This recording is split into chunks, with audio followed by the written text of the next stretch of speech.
Hello, Dumelang Sanbonani, and welcome to another episode of Scars right here on Galaxy Universal Network, Starsat Channel 500.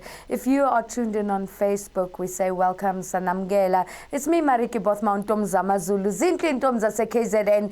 And do your scars define your future? As you know, on the show Scars, the first episode ever of Scars, I shared parts and pieces of my life and my childhood. I spoke a lot about having been abused verbally, physically, mentally, emotionally by a lot of people. For people who are following the media and Media 24 specifically, in the last week there was a documentary that was released called The Exodus of KwaZulu-Bantu, the cult.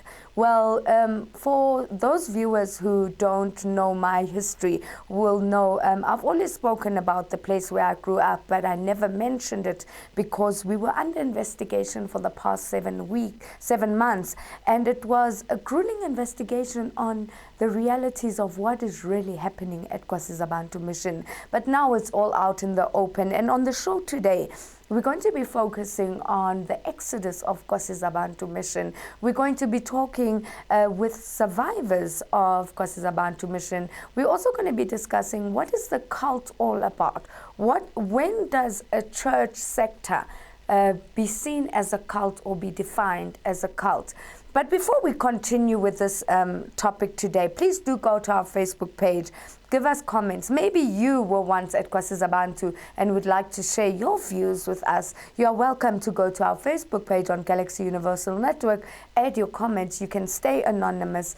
And we are going to be sharing a lot of stories from a lot of anonymous people as well. Let's take a quick look at this video before we continue. It was a very peaceful place. The people were exceptionally open and friendly.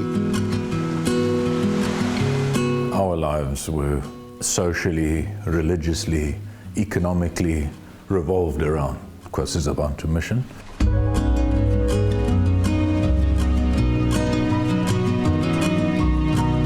You had to confess your sins regularly, at least once a week. Then from there, you go to the hall where they cook for all the visitors.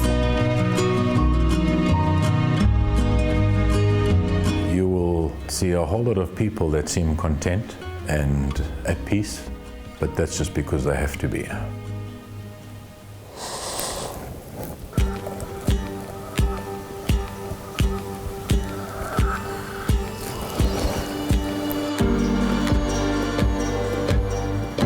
Children were punished severely. The fear of God was tangible. You could touch the fear of God.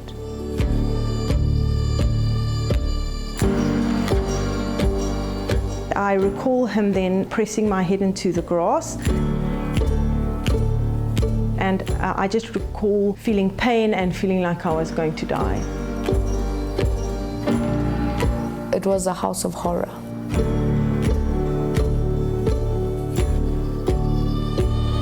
It was such a friendly place. But now the mission has regressed into a full-time cult.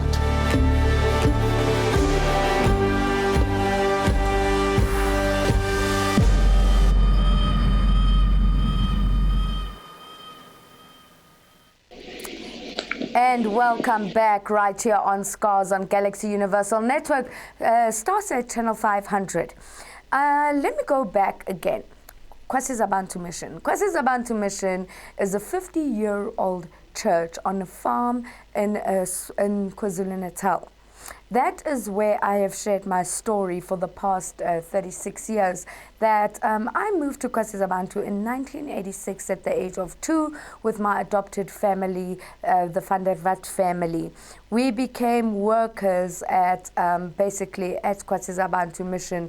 My parents were then pastors at KwaZulu-Natal Mission, and as we used to call them at KwaZulu-Natal, that these were co-workers, abashumayeli.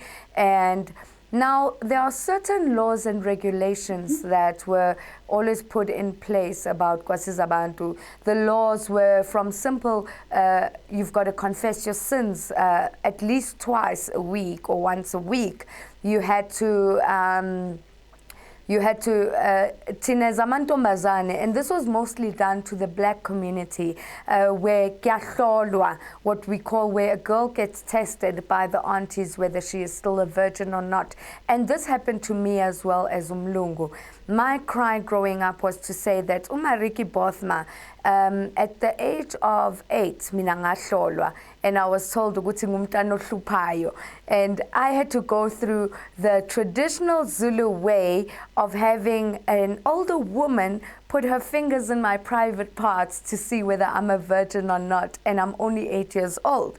These are some of the realities and stories I talk about that people never actually believed me when I spoke about these things. And halfway through what we then called Standard 5, which was grade 7 now in today's terms, I was expelled from their school, which is on the premises, called Domino Civite School, because I was told that I have a relationship with a boy, because that was a no-no. And I had to work at KwaZulu-Natal at the age of 13. I wasn't even fully 13 yet. The sad part about my growing up at KwaZulu-Natal was my mother was the nurse and the caretaker of the dormitories at school. So I had to, at that young age, start working with her. I could do first aid at the age of 7, 8 already. And that was part of our dedication to KwaZulu-Natal Mission. Going back a little bit more, my father, Peter van der Walt, who had adopted me, was the one who actually, with his own funds, built the airstrip at KwaZulu-Natal Mission with the intention for the politicians to be able to land with their private planes at KwaZulu-Natal Mission.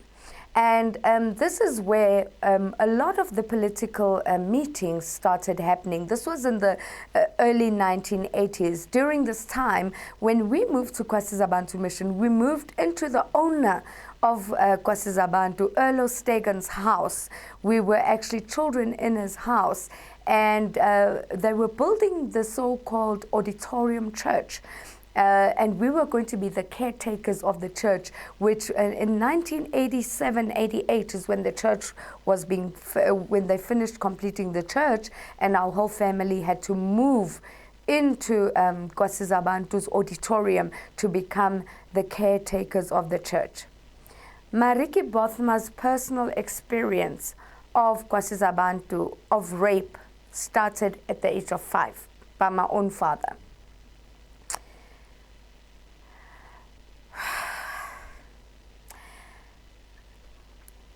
My father started fondling with me at the age of 5 at the KwaZulu-Natal Auditorium Church. As the caretakers of the church, we were supposed to take care of the church, but we were being fondled with sexually. And as children of the church and as children of the pastor, when you started talking, you were told, "Uyahlupa, you want attention." And we were kept silent. And as soon as we would speak to our friends, Mariki specifically was locked up a lot. So they used to lock me up in the auditorium room with rats because I was talking about my pains. And in the middle of the night, around about 12 o'clock, my mother, Tani Dalian van der Walt, would come angilethele uphuthu namanzi, just to eat something. And at school, they would tell the school that I had an allergic reaction to something, so I was very sick, so I couldn't attend school. It would sometimes be a week or two that I would be locked up as punishment. My punishment, even by the nannies and the other co-workers, would be pepper water in my mouth so that I could stop talking. And when I would swallow the water, they would add more pepper. That's why till today I don't eat chilies. Going back to other memories was corporal punishment at KwaZulu-Natal. And I want my viewers today to know this is my experience as Mariki Bothma. I am not talking for anyone else. I am talking about my own experience. And this is very hard for me to share the reality of the trauma I went through. And no matter what people say, and people would judge me, this is my truth. There were times where Mariki Bothma was given soap, Lux soap, a bar of soap to eat. And the more I was gagging, the more they would beat me with a pipe. When I talk about a pipe, we never got hidings with imvubu or ibande. We used to get hidings with a plumbing pipe, the white ones and the red ones. And I would not get less than 8. And my father always had a tendency of, when he hits you, he used to hit you, and you had to say, in Afrikaans, ek moet gehoorsaam wees, ek moet luister. That is 8 lashes that you would get with the pipe. KwaZulu Mission knew about this because my mother went to Earl Stegen to report that our father was also physically and mentally abusing her. He would actually beat her up as well in front of us. And my mother was told by KwaZulu management, you are co-workers, you've got to honor your husband and keep quiet. This carried on until 1994, when my father decided to full-time move with us to KwaZulu. But 2 years later, because we as children started talking more, my father decided to leave KwaZulu Mission. But before he left KwaZulu Mission, the Van der Walt family has proof of a check of 750,000 rand that was given to KwaZulu as part of a partnership, if I can say. And we were told that this is your offering to the Lord. Again, I would like to make this clear. I am sharing my personal experiences with KwaZulu. It's no one else's experiences but mine. There were times where I was personally taken to Uncle Earl Stegen's house. My clothes would be stripped off in front of him, and I would be whipped by him in front of my mother and other co-workers. And I was told that I was the unwanted child. That is my reality. I am only mere one person in hundreds of other young children and young people and even older generations that can share their stories. Mariki's heartache did not end there. When she was supposed to go back to school, halfway through Standard 5. So KwaZulu has this thing. When you're a co-worker's child and you are not following the rules and you get suspended or expelled, you have to go back and apologize in front of the whole school. And as a co-worker's child, you'd have to go and stand and apologize in front of the whole church for doing wrong. And your thing of doing wrong would usually be basic things. Writing a love letter would get you expelled. Talking to the opposite sex would get you expelled or suspended. Talking lies, as they call it, by telling the counselors this is what's happening within the home, or this co-worker did this to me, you would be called a liar and you would be suspended. When I was supposed to go back to school halfway through Standard 5, they told me, look, you are the adopted child. You are not going back to school. You will work. Mariki Bothma till today was never granted an education. People talk about white privilege. It is white privilege that took that white privilege away from me. I never had the opportunity to go back to school and be educated like most white people. I eventually started working at KwaZulu Mission at the age of 13, helping with the school kids' food, helping with the first aid, and I also started working at Radio Kwezi. During this time, I made contact with the outside world, where I was able to start talking to listeners of Radio Kwezi and tell them what is really going on. And I started putting my plan of action in place. Before I could put my plan of action in place to run away from Kwasizabantu mission, I remember someone else had fondled me sexually. And when they found out about it, they ripped my clothes off and said, I was the cause, like my birth mother, who was apparently a prostitute, that I was the one causing men to do those sexual things to me. My clothes were ripped off again, and I was beaten up with bicycle chains. They grabbed me by my hair, and they would smash my head against the wall and tell me, you are good for nothing.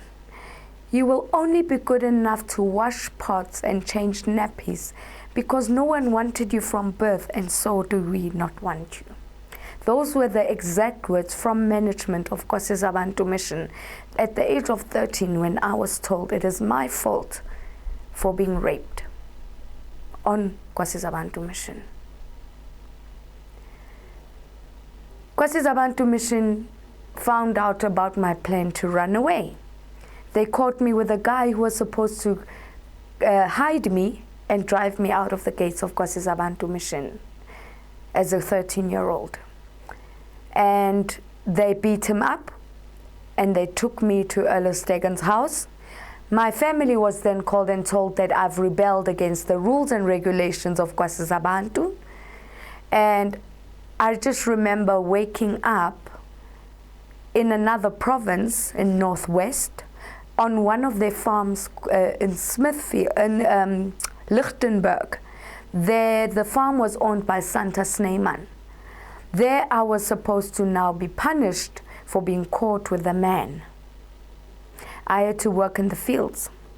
I had to cook for their dogs, pap and bones, and eat with the dogs as punishment and part of my conviction. I tried to reach out to Kwasizabantu a few times, stealing the phone to try and tell them the punishment I was getting at Lichtenberg farm. I was caught using the phone, and they decided, no, they've got to take me to another farm. One of their other farms was of Kwasizabantu mission was at Smithfield, where during the day I had to work at the school, and at night I had to work in their bakery because they owned the town's bakery. That was all part of my punishment. And this is where I decided I've had enough, and I tried to commit suicide. That is when I became a street child.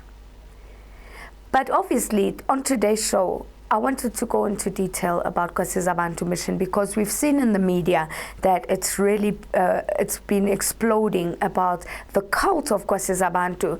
But we're going to take a short break. When we come back, I'll be joined by one of my sisters who grew up with me at Kwasizabantu mission, who's much older than me, who will be sharing her personal experience. Do not go anywhere.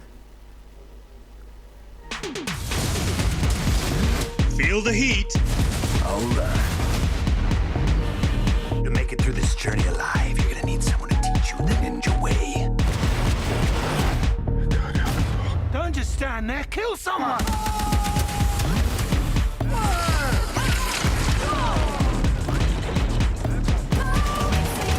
Feel the excitement.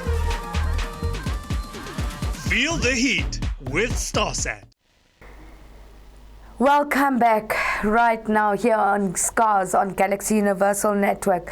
I've just shared parts of my personal experiences at Kwasizabantu mission, and joining me online today I have Uceli Malinga. For those who've been following the story, she's been one of the brave women who has said enough is enough, the truth must come out. Sawena Sisunjan.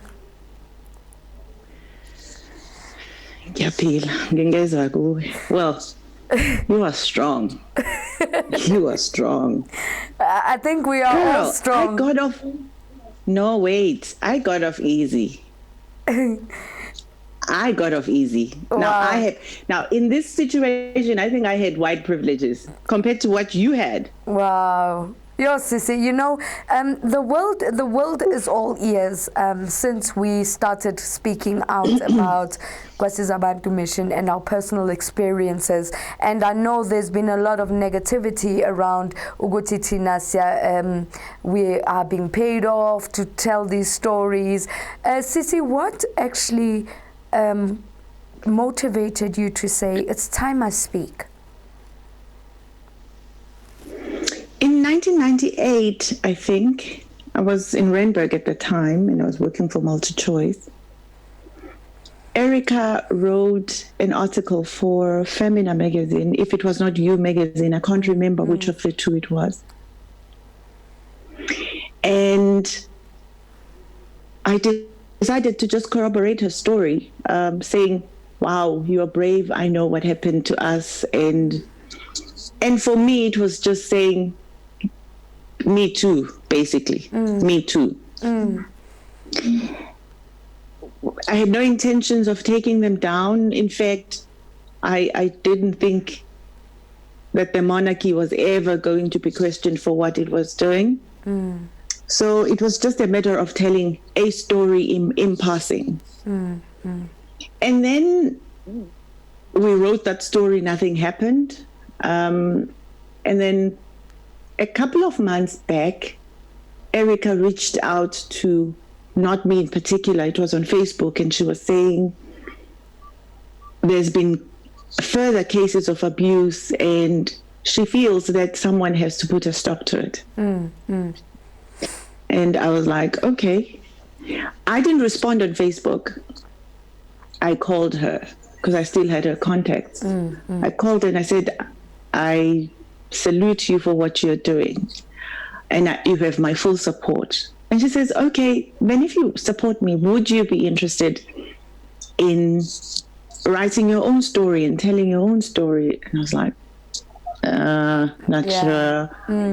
Where is this gonna go? I'm beginning to heal from all that happened to me. So, but again, I was like, okay, it's not going to hurt me. And then I wrote my story. Little did I know that it was going to blow up and be this big. So whatever other agendas are out there, I have nothing to do with them. But you must know that in war, there's a lot of casualties. So this is war. Sissy, in the part of the documentary that was released, the first part, we are quite a few that have come out with our personal stories. And in your part, you also, as I have shared my story now, you also said that you were expelled for receiving a chocolate. Can you take us there quickly? Yeah. It was an afternoon just before supper. I was talking to a guy by the name of Mdumiseni. He was singing in the choir number 2. So you must understand the rankings. Choir number 1 are close to heaven. They're very close to God. Like they're prefects in heaven. Yes. And then there are monitors. Because remember, at school you had prefects and then you had monitors. So there were prefects in heaven, and then there were heavenly prefects. And then choir number 2 were heavenly monitors. So they're not quite there yet, but they're there. But they're getting there. They're getting there. The choir number 1, we confess our sins to. Choir number 2, we're not confessing to them just yet. They still are confessing to someone as well. They also still need to prove.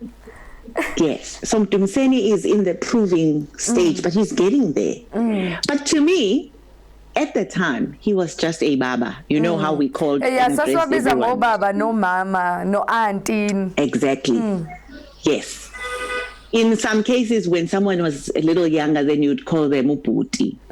But in this particular one, he was, to me, I don't know what I called him, but he was just Baba or choir number 2. Just to interject there, what's funny is that we weren't allowed to talk to boys in school, but we had to lungisa and confess our sins kubo baba nabo puti. Yeah, and for me it was very easy. I can count all my counselors. There were only 2 female counselors. The rest were men. Mina bangxosha. I had many. I had many nami base beqala ukungibona ukuthi hayi lengane is my sister's dingwing. Yeah, but even only when she's in need. But not just that. Let's remember that we were forced to go for counseling, so you would have nothing to say, and then goes. I fabricated sins. I made up my own sins. No, we had to. We didn't have a choice. Let's go back to Mdumseni. Okay, so Mdumseni worked with my father. My father was at some point worked for the spa at Umpumulo Spa, and they worked together. I don't know whether my father would have talked about his kids that are at school and so forth because he knew me. He knew when he approached me, he said, "Oh wow, it's good to see you. Your father is so very proud of you. I've heard good things about you." I think that year I was also in the school play. That was an achievement. To be in the school play. Oh, yeah. So it was a huge achievement, eh? I know. Like so you were, made it. Especially if you got a lead role. I was Mary.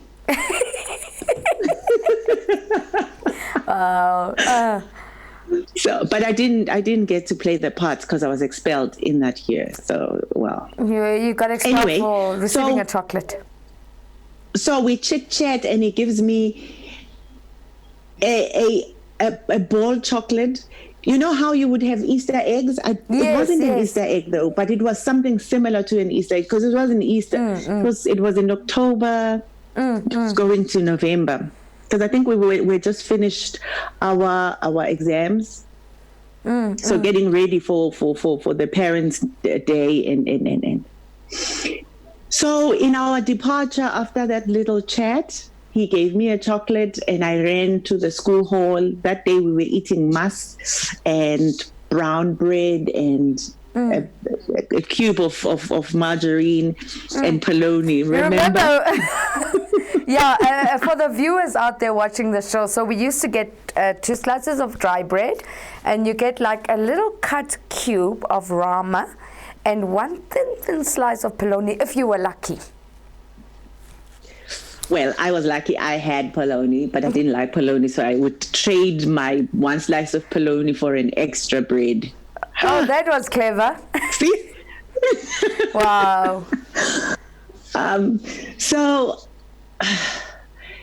I just barely sat down when I do not remember who came to call me to go to the waiting room. And so I knew I had done nothing wrong. For the viewers out there, we used to have a room. So there was an upstairs room. This is where all corporal punishment was happening to co-workers' children. And then there was the Wach.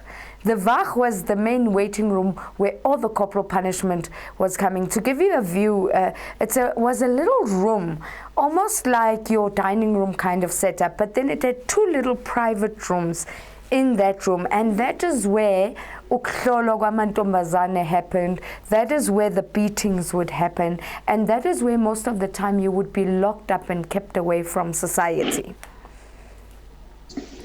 Yeah. So that was that notorious waiting room I was called into. When I was walking, I had to recount everything I'd done in the day because for some reason it was odd anytime you were called, because it's either you are an accomplice in some crime or you yourself have done something. So you don't know who's gone and confessed what, who has said what, you always who has know told that a you're lie in trouble. on you. Yeah. So I got into the waiting room. There were 4 men. Babu Ngubane was one of them, and I heard him on radio, Ukhozi Umbov. And I was like, he is way too old to be still making lies, telling lies. Yeah, I mean, but that's a subject for another day. No, but let's go to that subject, because we know he was on Ukhozi FM during the week where they interviewed him, and he said that it is a lie that black women had to keep their hair short. And we all know it's a fact that if your hair was more than certain inches, they would actually take you in, and my mother was actually one of the teachers that was forced to cut the hair. Simple thing. And they would not even cut it properly. They would cut a cross on you so that you can't, you will be compelled to cut your hair. I remember. Or if they did cut, they would cut it so roughly that you would be compelled to cut it because you can't keep it in such an untidy state. And yet on radio, it was not just a it was not just a teaching at the school. Remember, we as the children of the believers had come from different branches. So we knew what the drill was from back at home. We knew that as a woman, you are not allowed to keep a long hair. And you are not allowed to soften, because our hair generally is hard. So sometimes the way to keep your hair is to straighten your hair so that you can grow it long. Yeah. You were not even allowed to straighten your hair. I remember Pond's was also a no-no. You couldn't put Pond's on your face. Yeah. Pond's we couldn't. Vaseline is what was good for us. You know what? I'm going to hold you right there, Sibongile. We need to take a quick ad break. But we have also requested to Kwasiza Bantu to actually come for an interview and talk to us and participate in SCARS. But we got no response whatsoever. For those people who don't know, I still have a sister who is at Kwasiza Bantu Mission, and after this thing was exposed, I received an anonymous call that said, withdraw, we do still have your sister. And I actually found out later that my sister was actually inquiring from my friends on Facebook who has my contact detail, because I think they were trying to trace me or track me. So guys, what we are doing here is very dangerous. We are talking our truth, and we are Telimpilo and myself and all the others, Erika Borman, Koos Greef, we have been threatened by many people. But I just want to tell those people who are watching us right now who think they can threaten us, we are not going to be silent anymore. The time has come. The truth of Kwasiza Bantu Mission will be revealed. Let's go to a quick ad break. I also need some water because I'm really getting emotional, and we'll be right back. Feel the heat. Hold on. To make it through this journey alive, you're gonna need someone to teach you the ninja way. Don't just stand there, kill someone!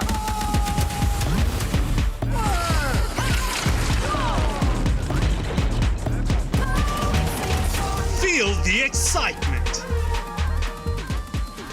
Feel the heat with StarSat. Feel the heat.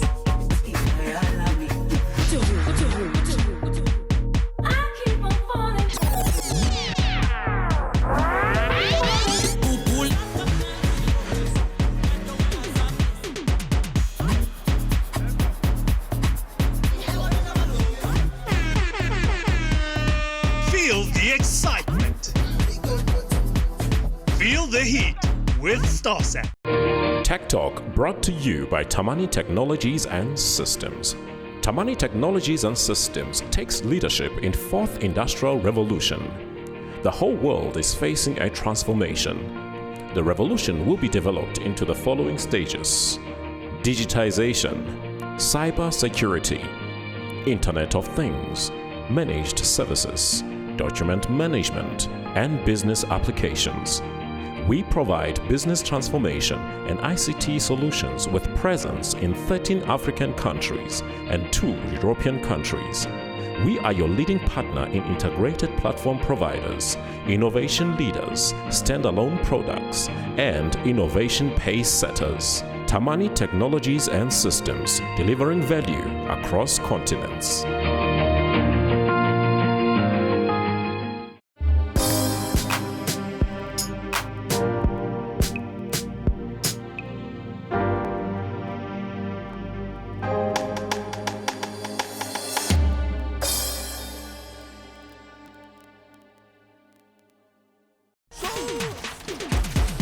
Feel the heat.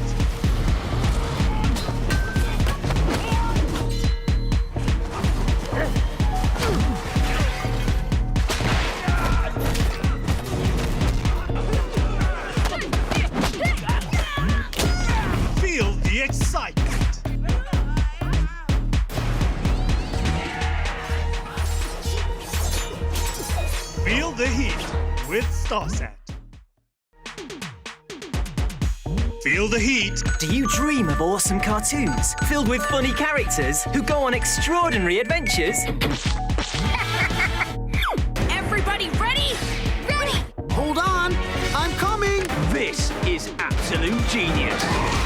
I'm on my way. I'm ready. Titans, go! Feel the excitement. Like it? I love it! Feel the heat with StarSat. Challenge your ordinary. Experience the extraordinary. Not only the government, the municipality here has had no plan. Now, I believe that my peace is my most valuable asset. Absolutely beautiful!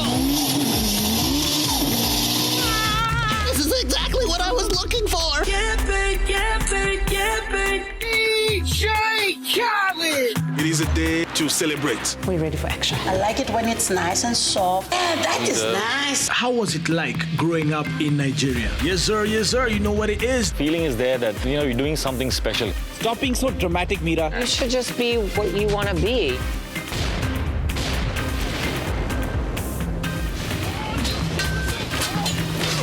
Experience the extraordinary with StarSat.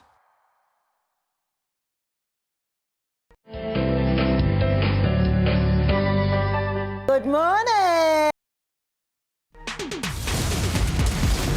Feel the heat. All right. To make it through this journey alive, you're gonna need someone to teach you the ninja way. Don't just stand there, kill someone!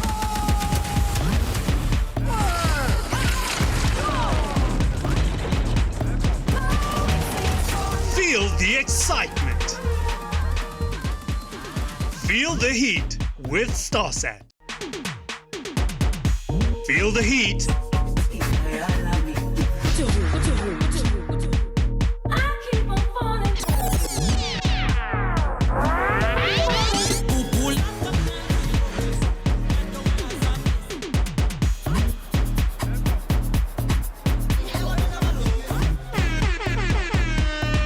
Feel the excitement. Feel the heat.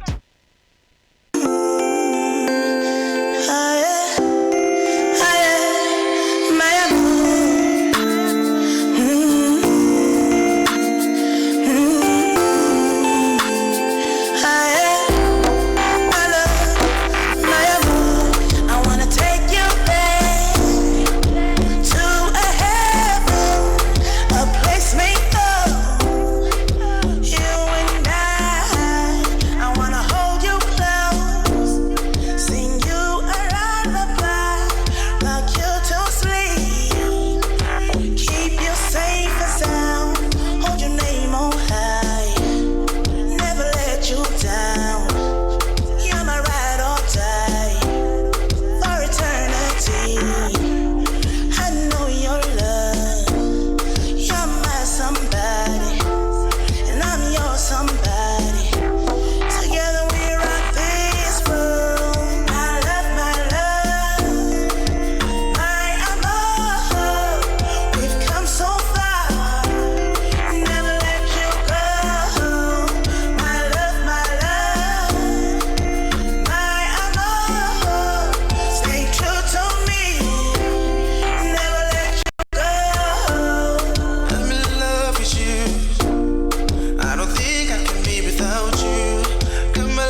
together. My love, my amor. Thank you so much. That is CalStar right here on Galaxy Universal Network, Starsat Channel 500. Close to the end of the show, we will ask her where we can find her if we want to book her. But do not go anywhere. We'll take a short break. Then we are back right now. Feel the heat.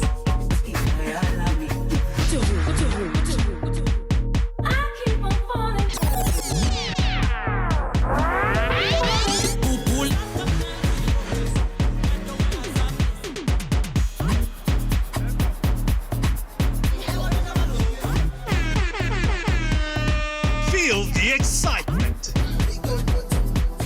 Feel the heat with Starsat. Tech Talk brought to you by Tamani Technologies and Systems. Tamani Technologies and Systems takes leadership in fourth industrial revolution. The whole world is facing a transformation. The revolution will be developed into the following stages: digitization, cyber security, Internet of Things, managed services, document management, and business applications. We provide business transformation and ICT solutions with presence in 13 African countries and 2 European countries. We are your leading partner in integrated platform providers, innovation leaders, standalone products, and innovation pace setters. Tamani Technologies and Systems, delivering value across continents.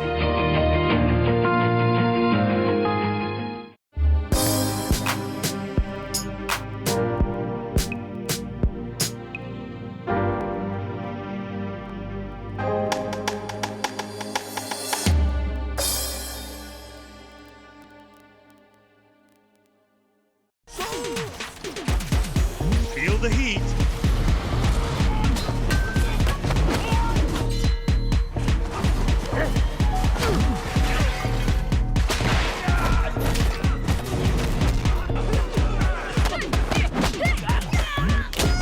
Feel the excitement.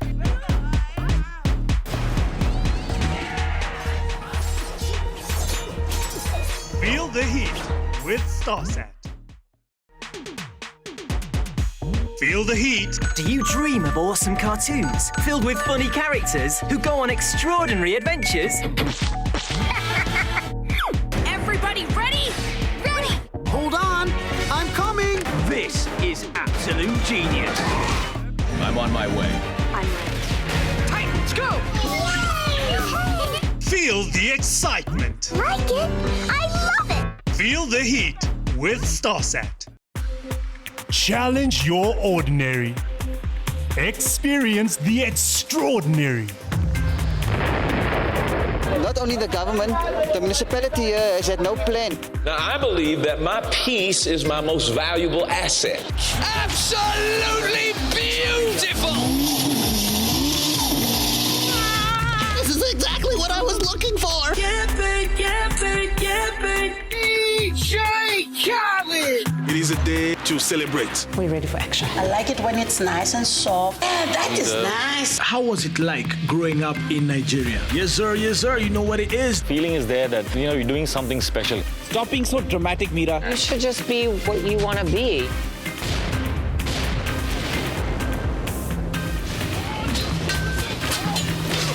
Experience the extraordinary with Starsat. And welcome back on Scars right here with me, MARITJIE Zamazulu Zinkintomza KZN. And today has been one of my episodes that have been very personal. And just before the break, I was talking to a sister of mine, Usiscelimpilo Malinga, who is also sharing her experiences of Kwasizabantu mission.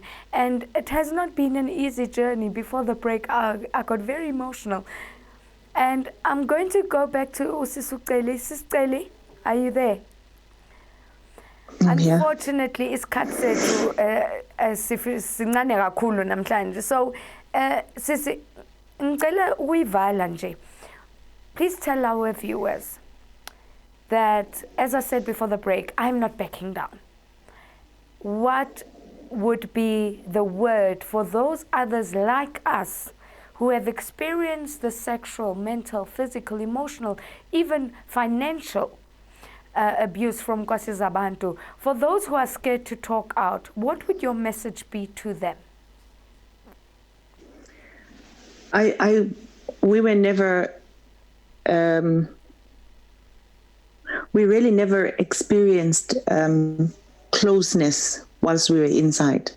So it would only make sense that we will be divided outside, especially over such issues. So I'm going to say that everybody has been given internally a way of dealing with issues. So no one will be coerced to come out and speak about what they've experienced.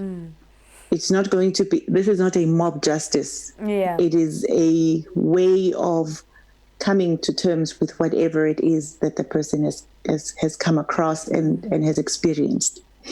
So whoever wants to come out and share their personal experience with the world, they can do so. Remember, there is no reward for anyone doing this. It's not like you're doing it. No retribution is I can tell you this much. I don't think anything is going to come out of it. And if something comes out of it, yes. So if something comes out of it, oh, hooray, we will be grateful for that. So no person is coerced. And I am very sorry for what has happened to people.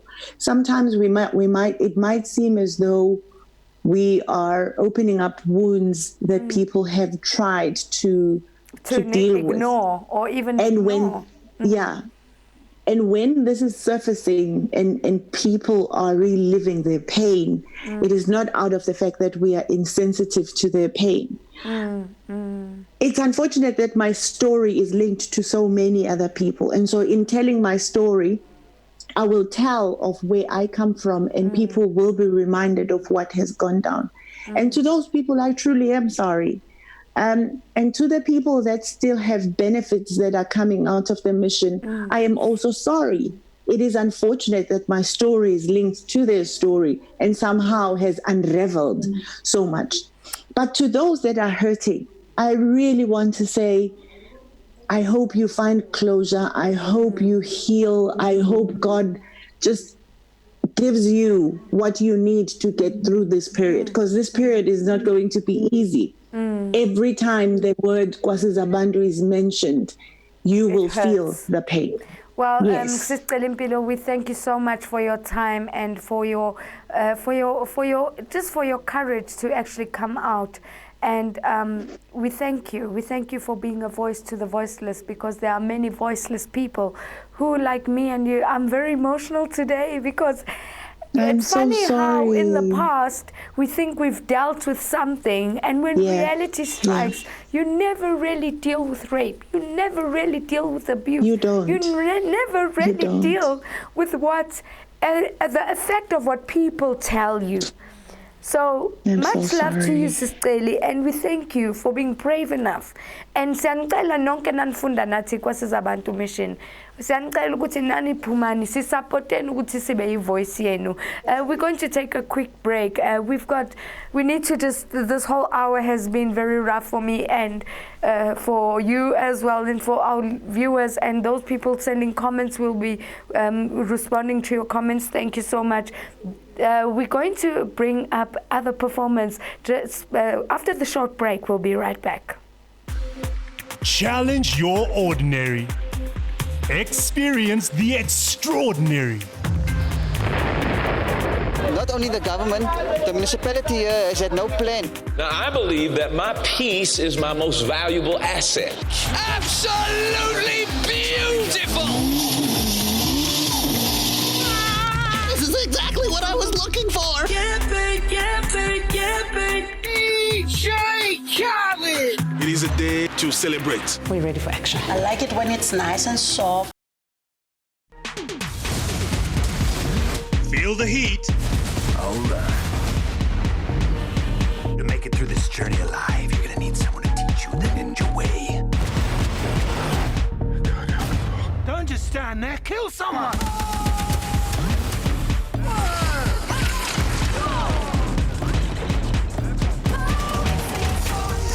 the excitement. Feel the heat with StarSat. Feel the heat.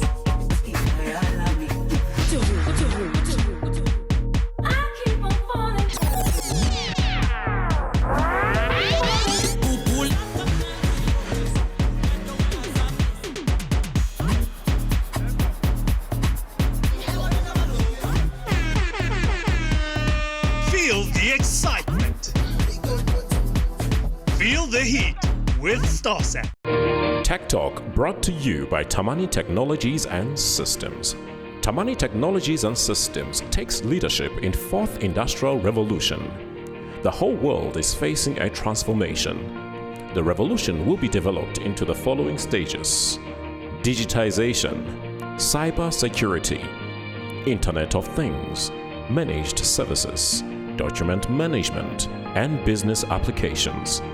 We provide business transformation and ICT solutions with presence in 13 African countries and 2 European countries. We are your leading partner in integrated platform providers, innovation leaders, standalone products, and innovation pace setters. Tamani Technologies and Systems, delivering value across continents.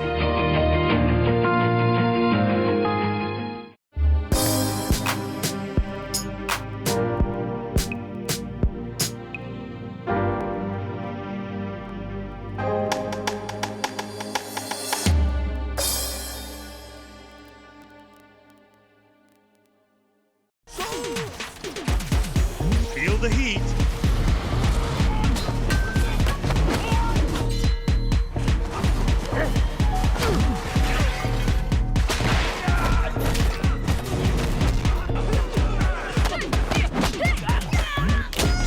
Feel the excitement.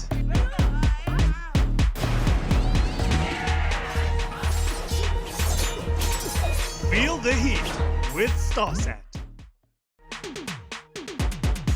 Feel the heat. Do you dream of awesome cartoons filled with funny characters who go on extraordinary adventures? Everybody ready? Ready! Hold on, I'm coming. This is absolute genius. I'm on my way. Let's go! Feel the excitement. Like it? I love it! Feel the heat with StarSat. Challenge your ordinary. Experience the extraordinary. Not only the government, the municipality here has had no plan. Now, I believe that my peace is my most valuable asset. Absolutely beautiful! This is exactly what I was looking for! DJ Khaled! It is a day to celebrate. We're ready for action. I like it when it's nice and soft. Yeah, that is nice. How was it like growing up in Nigeria? Yes, sir, you know what it is. Feeling is there that, you're doing something special. Stop being so dramatic, Mira. You should just be what you want to be.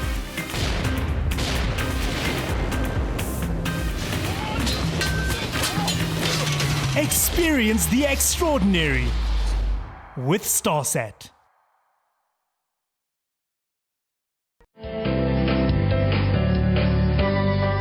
Good morning. Good morning. Good morning. Good morning. Good morning and a warm welcome once again on Galaxy Universal Network, Channel 500 on StarSat, and this is Pan African Morning. Hi, Sudi Melang. This is still Pan African Morning. Feel the heat. Do you dream of awesome cartoons filled with funny characters who go on extraordinary adventures? Everybody ready? Ready! Hold on, I'm coming. This is absolute genius. I'm on my way. Let's go! Feel the excitement. Like it? I love it! Feel the heat with StarSat. Challenge your ordinary. Experience the extraordinary. Not only the government, the municipality here has had no plan. Now, I believe that my peace is my most valuable asset. Absolutely beautiful! This is exactly what I was looking for. Welcome back right here on Scars on Galaxy Universal Network. The hour has gone by as in like it never even happened. With us we have private property in the house just to lighten the mood after such an intense talk. Private property, over to you.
Today for you right here on Scars on Galaxy Universal Network, and I would like to thank our performers. I would like to thank Sister Limpilo for opening up her heart to us.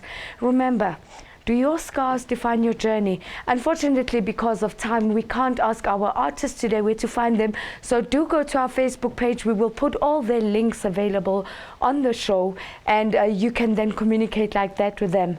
But do your scars define your journey? Does your journey define your scars? Do you use your scars to create a future? Right here on Scars, this is what we are all about. And as usual, this is MARITJIE Bothma, Ntomza Mazulu, Zinti Ntomza KZN, and I'll be signing out with the usual.